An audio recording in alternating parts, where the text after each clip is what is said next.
pessoal, a história de vida é pessoal.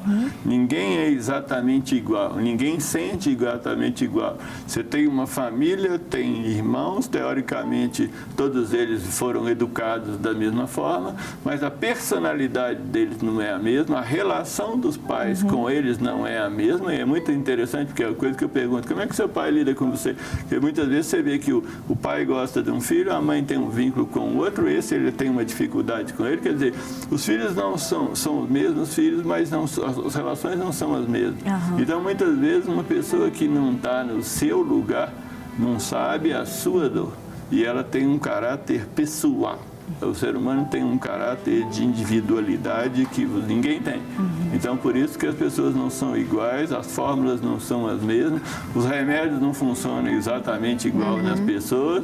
As pessoas são mais emotivas, menos emotivas. O efeito colateral para uma pessoa é horroroso, para outra ela livra melhor. Então, assim, tem essa individualidade e cada um tem um tempo de elaborar. Algumas pessoas elaboram mais fácil, outras você vai ter que trazê-las mais devagar para ela absorver o primeiro nível e depois passar para o segundo e assim por diante. E como que foi a sequência ali do seu processo? Quando você entendeu, não, agora realmente eu tenho que tomar uma decisão e eu preciso resolver isso. E durante todo esse processo, como ele falou, o organismo da gente grita. E o meu organismo ele começou a gritar em forma de úlceras no duodeno, com hemorragias digestivas e transfusões de sangue. Você jogou para dentro, né? Joguei para dentro. Eu falo que as pessoas têm, você explode ou implode. Isso. E a pessoa que implode, ela sai, o que a gente chama muitas vezes, isso é um pouco mais profundo, o que a gente chama de psicossomático.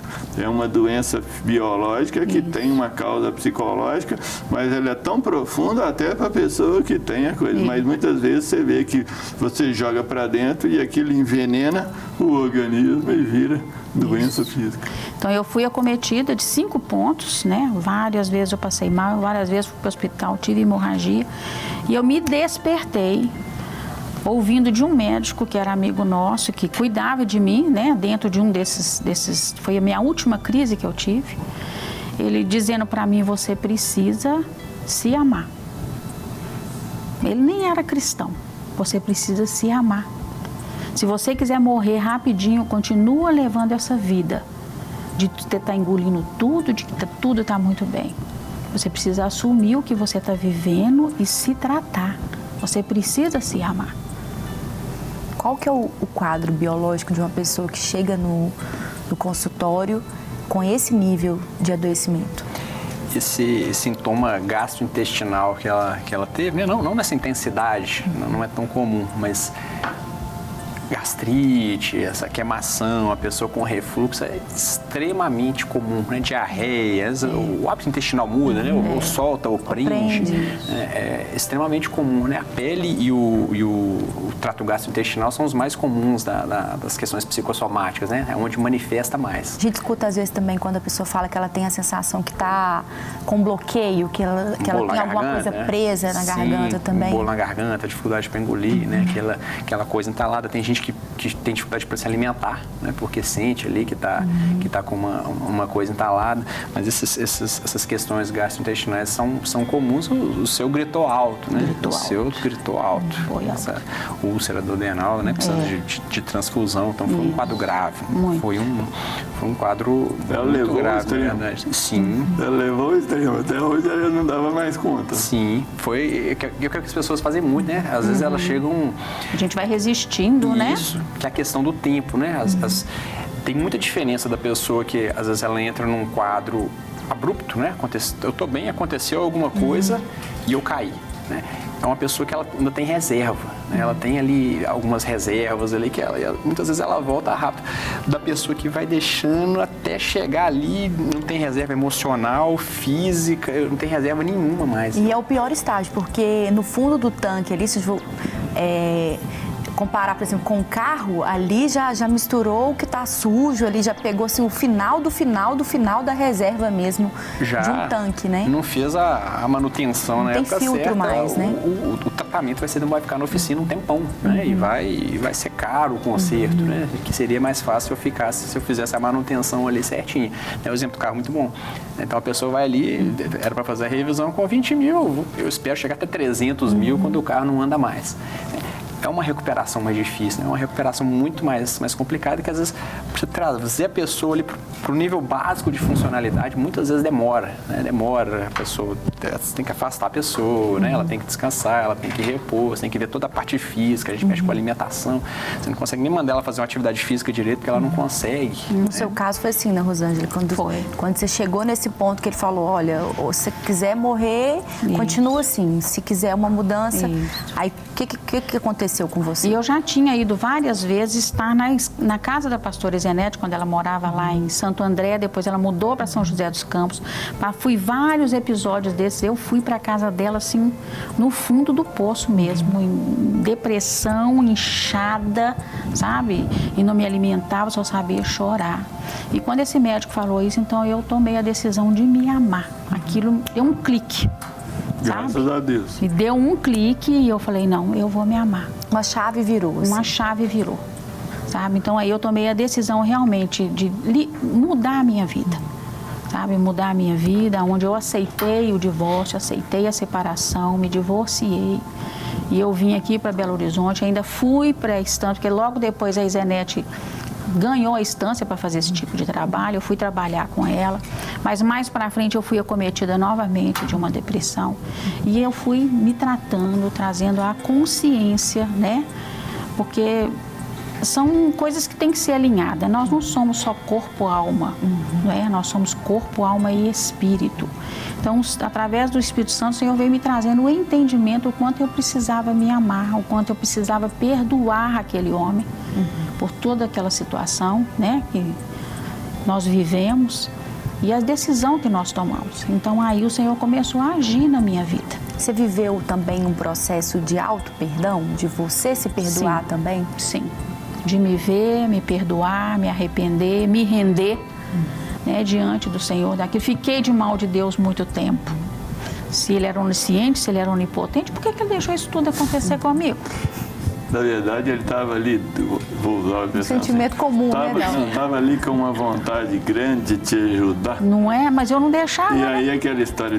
Agora, uma coisa interessante que eu falo, Deus trabalha de duas formas. Deus trabalha de forma direta ou indireta. Ele não precisa de um ser humano como nós para fazer esse trabalho. Mas um dos clientes meu, ele falou uma coisa interessante, ele falou assim, eu preciso de conversar com você para ter uma referência até masculina. Então você vê que muitas vezes o que Deus quer, Deus não fala com a gente como eu falo com você e você fala comigo. Mas Ele usa eu e você para você falar comigo e eu falar com você. Tem hora que Ele sabe que Ele precisa, Ele já faz o negócio direto. Mas a maioria das vezes nós estamos aqui para ajudar um aos outros. E essa é a ideia. Só que muitas vezes a gente também não deixa Deus ajudar a gente e cobra de Deus. Deus é onisciente, ponto. Deus pode fazer todas as coisas, ponto. Mas a gente tem um livre-arbítrio e você tem que deixar ele fazer. Isso mesmo. É a mesma coisa de eu querer te ajudar, guardado das proporções como um ser humano, e você não querer. Eu não tenho como fazer você querer. Isso. E Deus te deu essa possibilidade de escolha. Então a gente muitas vezes entende Deus mal. E uma coisa que eu tenho trabalhado, eu tenho tido algumas situações complicadas no consultório de uma pessoa perdeu um filho pequeno, e como é que você resolve isso? Agora, o que eu tenho falado é o seguinte, a igreja, muitas vezes, todo mundo tem que ser forte, todo mundo tem que ser poderoso, mas a igreja, Deus não te isentou de dificuldade, de perda, de luto, de separação. Né? Então, muitas vezes, a gente acha que você não foi um bom crente por isso. Nós estamos no mundo. O mundo jaz no maligno e existe toda essa conjuntura toda. Então, sim, Deus está ali. Como é que eu falo para aquela pessoa que... Por que Deus deixou a minha filha morrer? Como é que eu falo isso? Eu tive que explicar para ela que, infelizmente, nós estamos nesse mundo. É verdade. E filho de crente morre, filho de crente tem dor de barriga, filho de crente tem problema mental, tem problema autista. Então, assim, é filho de crente, mas nós estamos dentro de uma estrutura, de um mundo totalmente desequilibrado. Né? Eu falo que a perfeição vai ser só no céu. Com então, certeza. muitas vezes, essa é a questão que eu acho das pessoas cobrar de Deus determinadas coisas. Na verdade, Deus até está com a mão estendida para você. É aquela história do Pedro, ele está afundando, ele fala, Deus, me salve, como diz, ele levantou a mão, ele pegou e puxou. Quer dizer, a parte de Deus está com a mão estendida, ele está, mas muitas vezes a gente não pega a mão dele, porque espera que ele vai e carrega. E Deus tem um negócio interessante. Se você pode andar, eu vou te abraçar e vou te ajudar a carregar. Mas se você estiver num chão que você não puder andar, Deus te carrega. Deus vai querer que você amadurece. A minha relação com Deus é essa. Você vê que Deus amadurece. E muitas vezes a gente acaba esperando de Deus uma coisa que Ele não vai dar. Eu falo que muitas vezes a gente tem uma dependência excessiva de Deus. A dependência excessiva de Deus é esperar que Ele faça a minha parte. E Ele não vai fazer. Ou que Ele faça do meu jeito, né? Do meu jeito. Do meu jeito, Deus. Né? E uma coisa que é interessante é o seguinte, o ser humano tem 3 dimensões, o espírito, a alma e o corpo.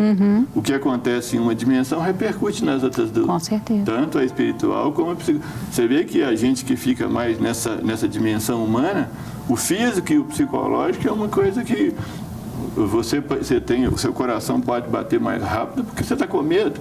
Isso. Mas ele pode bater mais rápido porque você tem uma taquicardia, que é um problema físico, mas tem uma relação muito próxima entre essas coisas. E nessa criação de expectativa, as pessoas criam expectativa até com a atuação de Deus, né? Ele pode atuar de várias formas, não, mas eu quero o místico, né? Eu quero o milagre. Jeito, eu quero que tire ali de uma vez e se revele ali para mim como uma cura. E a gente transfere para Deus um comportamento que a gente adota com as pessoas, né? No relacionamento com as pessoas, né? É verdade. É aquela história de que eu estava tendo uma inundação, tinha uma pessoa em cima do telhado, e aí ele orou a Deus, Deus mandou um barco, ele não quis. Mandou um helicóptero, ele não quis. Aí ele morreu afogado. Quando ele chegou na frente de Deus, Deus falou, por que você não me salvou? Quer dizer, estava esperando um anjo chegar. E muitas vezes o helicóptero e o barco era o anjo, entre aspas, que Deus estava usando. Mas como ele queria um negócio de Deus arrebatar ele, de aparecer um anjo para buscar, Deus não vai gastar determinadas coisas se não tem necessidade. Então, quando ele chegou e reclamou com Deus, falou, eu tentei, eu sei que não aceitou, quer dizer, né? A gente quer que Deus faça o que a gente quer. E Ele é o Senhor e nós somos servos. Ele manda e nós obedecemos. O sistema é do jeito dele e não nós. E é esses entendimentos que nós temos que ter, né? Para nós sermos libertos de nós mesmos. Amém. Então, a oração de Paulo passou a ser minha oração, sabe? Senhor, me livre de mim mesmo. Amém. Eu queria voltar em 2 pontos que eu acho que também são muito comuns para quem está vivendo um processo de depressão. Eu queria voltar na questão do inchaço, que ela citou, e também na recaída que a Rosângela teve de enfrentar um novo quadro depressivo mais adiante. Despertar para a valorização da vida, quando uma decisão de viver bem fala mais alto que toda frustração. Veja no próximo episódio da série Você é um Bom Motivo para Viver.